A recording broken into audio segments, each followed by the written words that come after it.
Hello, everyone. Welcome. My name is Masashi. I am the festival director of CAMFest. And on behalf of the CAM staff, I welcome you all to our opening night film, Try Harder. You are either at our opening night screening at Fort Mason Flicks, or you're watching this at home virtually. So, any way you're watching it, we welcome you. We're so excited. We have so many of the talented people who made this film so magical with us today.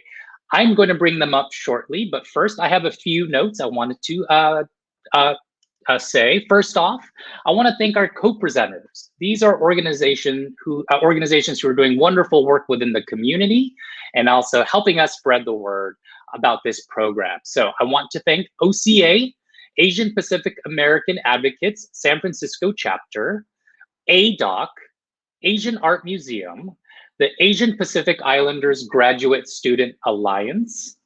Programs like CAMFest 2021 and our year-round programs are made possible by our community of supporters around the world.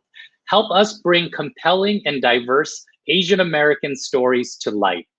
Donate or join as a CAM member on our website, cammedia.org, or for a limited time, you can join as a new member, save 15% by using promo code Celebrate Stories.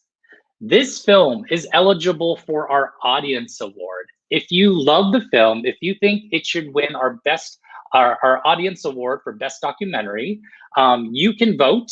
At the drive-ins, you will receive an email that has the link to vote. And if you are at home watching this, there is a link above the player that has your opportunity to vote. This is your chance to have your voice be heard.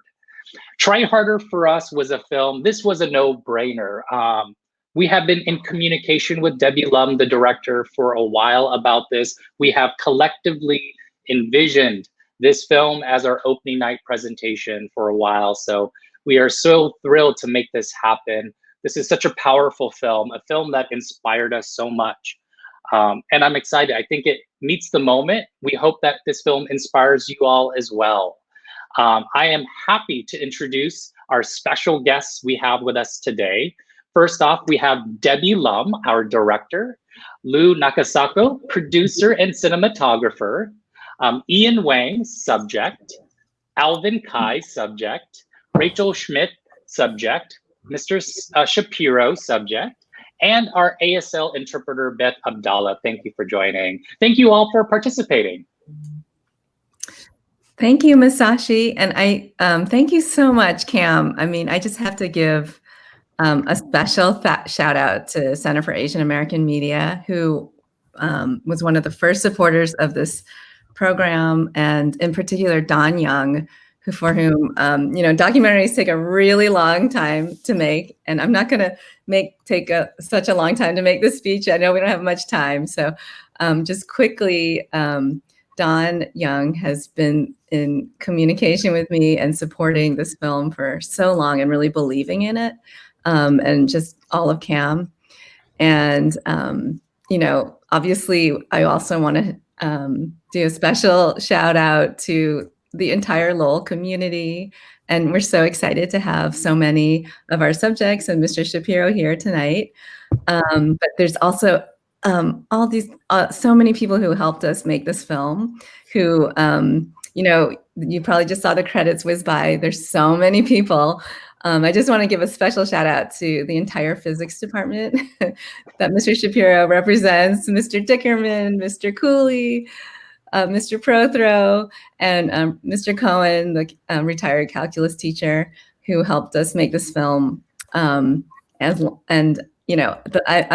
to stop because there's so many people that this is like a total village to make this film. And just like one last other person who's always been there for me in helping me make all my films, and who has been a mentor. And I think particularly for me at CAMFest, I've always made stories about the Asian American experience. And you're going to hear from his son in just a sec, but Spencer Nakasako is another person who's always been there right right there with me, helping me, support me to get these powerful stories out there. So I just had to say that real quick, but thank you.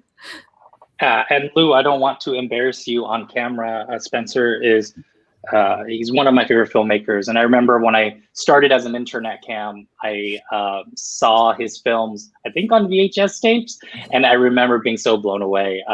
And probably one of the filmmakers who got me so inspired to be part of CAM long term. So I want to make sure we have time to get to all of our subjects and learn more about your experiences with this film. But Debbie, my first question is for you. You know, this is a really unique film, and I am curious your origins, why this was a film that you wanted to tell. Yeah, as I was just saying, I've always made films about the Asian American experience. And when I first started making this, I was looking at it through the lens of being an Asian American parent and having a kid enrolled in kindergarten, and everyone around me being already obsessed with trying to get their kid into college.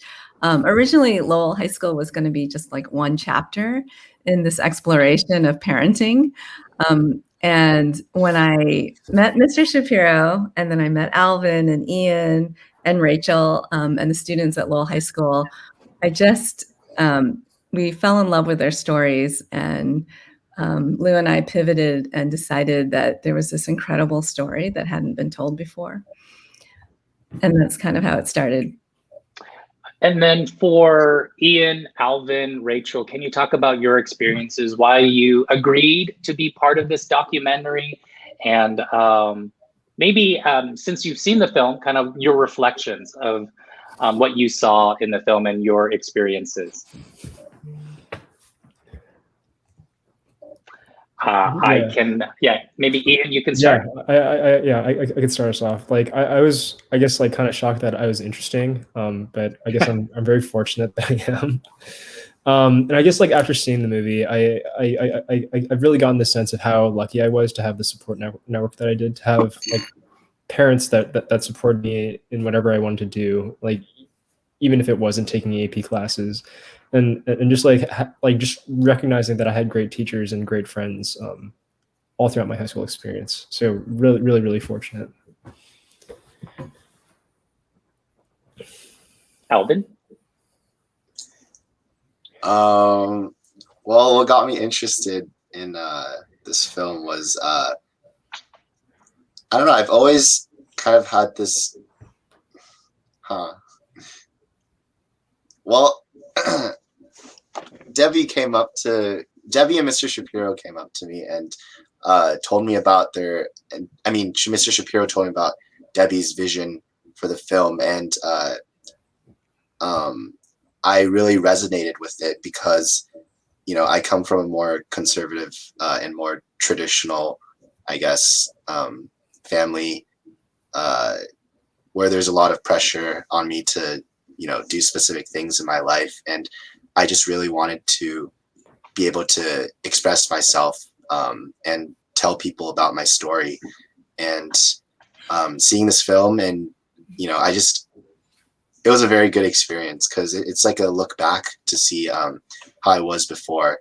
And like Ian said, the social support around me was, you know, it was very exciting to see, after this film.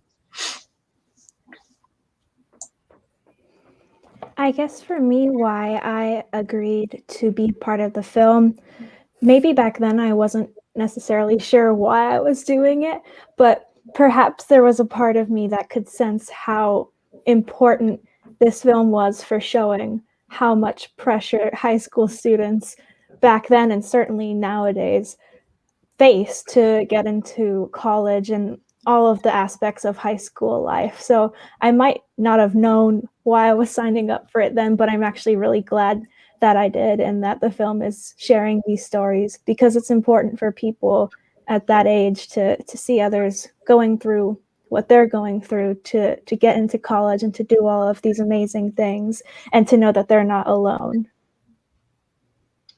Thank you.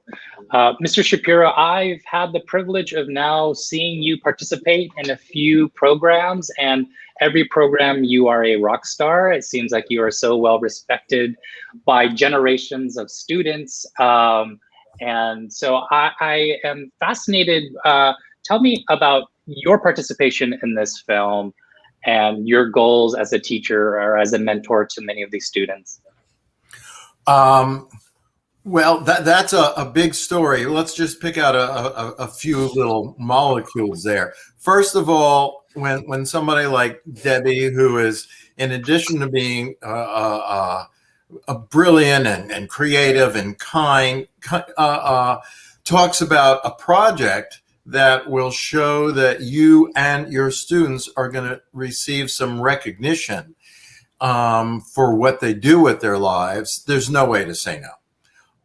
Especially when you trust someone who you know is motivated by creating a vision of humanity that didn't exist, a specific vision that didn't exist when she started, but I had total confidence it was going to be something of great value. So that was easy to get me involved. And I really think that the world would be much better off if they knew the trials and the hard work and the grit, determination, the suffering, the anxiety, and the overcoming and the trying harder and the overcoming. And that the students at Lowell go through. It's not common. It's something extraordinary. And I think that although a lot of the traits that teenagers go through are common throughout the country and in large part the world, there's special kinds of teenage angst that occurs at Lowell. And it's great to see that recognized in public. Debbie and Lou, making this film, I can imagine the complexities of filming not only at school, but then also being able to follow your subjects as they go home or somewhere else. Can you talk about that process of making this documentary, not really knowing where maybe the stories will lead you? How did you, as you were filming it, kind of structure this film? Well, we filmed over the course of 2 years at Lowell High School. So we had actually met Alvin, Ian, and a number of students the year before. And during that time, we shot 300 hours of footage. And I think, as we said many times, we relived high school, and I think Lou, who was there, living and breathing and passing as a high school student should tell you more about that.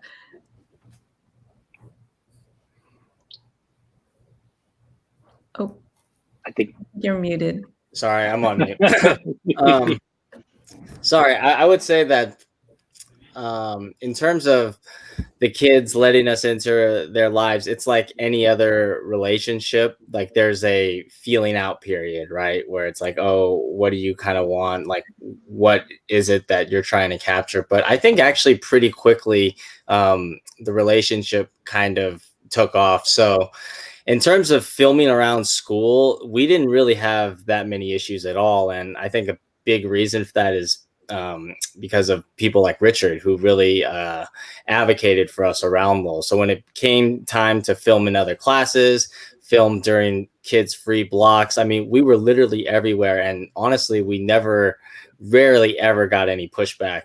And in terms of going home with students, I mean, that took a little bit of time, but honestly, that wasn't really too much of a struggle too. So, we have to really thank our subjects for being so trusting of us in terms of letting us film at their homes and film them during, moments that are, somewhat difficult and whatnot. So, yeah, we were very lucky to have the access that we did, because access is everything in making a documentary. Thank you, Lou. For Ian, Alvin, and Rachel, I'm sure the audience are curious, any updates on you all, what happened after the filming, and then so updates there, and then also, if now that you watch yourself through this film, any advice you would give yourself or students right now at Lowell High School. Yeah, I could kick us off. So right now I'm a senior at Emory, finishing up my senior year at Emory with a degree in business. And next year I'll be headed off to Teach for America in Atlanta. So I'm really excited for that.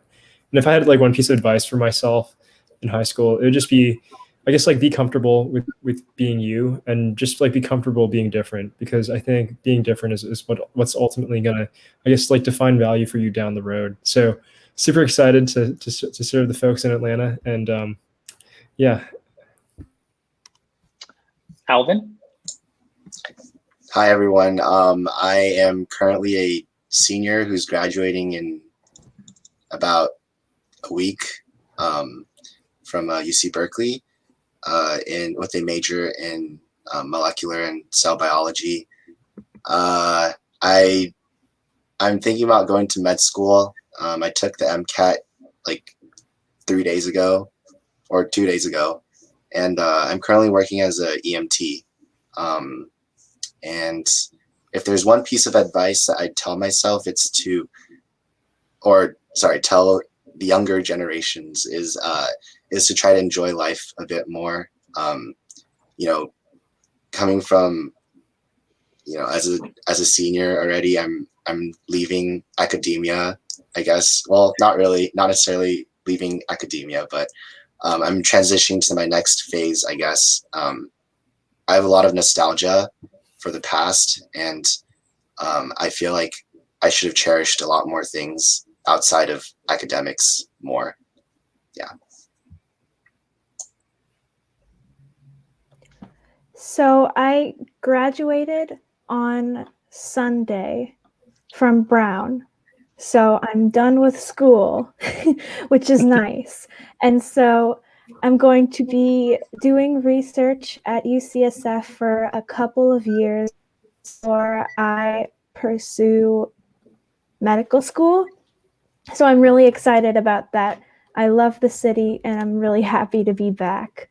And a piece of advice for a future Lowell student, I would really recommend practicing self-care now and establishing that healthy habit.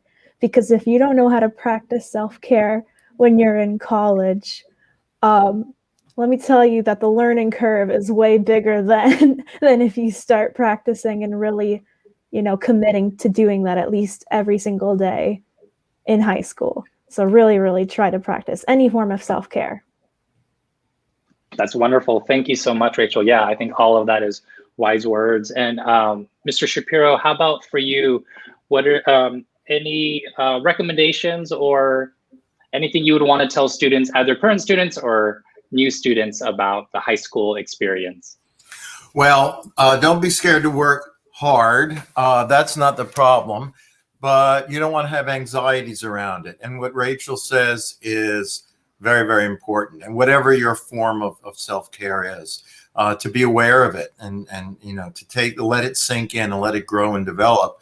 And don't be afraid to try new stuff. Don't be afraid to try something you think you're really, really bad at. And because you might really discover that it's a powerful strength that you have. You begin to grow enormously in so many ways when you're in high school, and it continues for quite a while. But, this is your inflationary growth period, and it's a shame to have it be stunted because you just didn't let yourself be who you could be. Debbie, what do you hope our audiences get from your film? Well, I wanted students and parents and families to go on a journey through this very pivotal time in a young adult's life. Like the first big pivotal moment of their lives. But I think you'll see in our film that our film is full of a bunch of very high achieving, stressed out young kids who are so much more than their stress and their pressures and the grades and the test scores, you know. And so I think ultimately it's really a human story, as Mr. Shapiro said. And for me, especially being so committed to telling Asian American, Pacific Islander stories, that it's these human stories, I think, that we, you know, that are so fundamental to us, and that really, you know, I just want people to enjoy. So. Thank you so much. And I imagine everyone in this audience did. We are out of time. Debbie, can you please let people know how they can follow the journey of your film? And if they want to learn more about the film, where to go? Yeah, you know, it's been, we're trying to get the film out everywhere. And if you want to go to our website, tryharderfilm.com, and you can check out our impact campaign. So you can see at the socials, tryharderfilm.com/impact or tryharderfilm. And we are taking the film to as many communities as we can. So spread the word, tell your friends. You know, we'd love it to go everywhere for students, parents, and communities to see our film. So. Thank you so much, Debbie. Yes, I think you mentioned this, that it is a unique story, but it's also universal. And I do hope that audiences everywhere get an opportunity to check out this film and to learn and get to learn more about these amazing people on the screen right now. Sadly, we have to end our Q&A. I want to thank you all again for participating. For audiences at the drive-in right now, this is just the beginning. We have a whole festival ahead of you, so I look forward to seeing you at a future screening. And if you're watching this virtually, this is more at the tail end, and I want to thank you all for being part of the CAMFest experience. So once again, Team Try Harder, thank you all, and I hope everyone in the audience has a great night. Thank you.